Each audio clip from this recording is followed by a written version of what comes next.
شروع اللہ کا نام لے کر جو بڑا مہربان نہایت رحم والا ہے۔ پیغمبر صلی اللہ علیہ وآلہ وسلم نے تیوری چڑھائی اور منہ پھیر لیا کہ ان کے پاس ایک نابینا آیا، اور تم کو کیا خبر، شاید وہ پاکیزگی حاصل کرتا یا وہ سمجھ جاتا تو تمہارا سمجھانا اسے فائدہ دیتا۔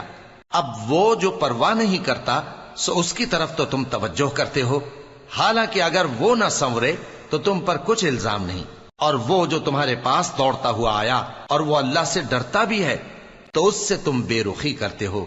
دیکھو یہ قرآن نصیحت ہے، پس جو چاہے اسے یاد رکھے۔ قابل ادب ورقوں میں لکھا ہوا جو بلند مقام پر رکھے ہوئے اور پاک ہیں، ایسے لکھنے والوں کے ہاتھوں میں ہیں جو بلند مرتبہ اور نیکوکار ہیں۔ انسان مارا جائے، یہ کیسا ناشکرا ہے۔ اسے اللہ نے کس چیز سے بنایا؟ نطفے سے بنایا، پھر اس کا اندازہ مقرر کیا، پھر اس کے لیے رستہ آسان کر دیا، پھر اس کو موت دی سو اسے قبر میں پہنچایا، پھر وہ جب چاہے گا اسے اٹھا کھڑا کرے گا۔ کچھ شک نہیں کہ اللہ نے اسے جو حکم دیا اس نے اس پر عمل نہ کیا۔ تو انسان کو چاہیے کہ اپنے کھانے کی طرف نظر کرے۔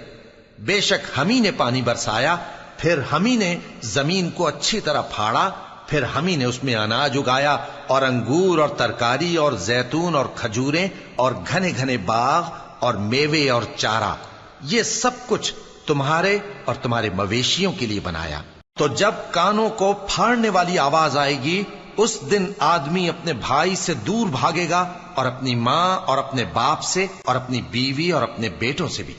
ہر شخص اس روز ایک فکر میں ہوگا جو اسے سب سے بے نیاز کر دے گی۔ اور کتنے چہرے اس روز چمک رہے ہوں گے، خنداں و شاداں، یہ نیکوکار ہیں۔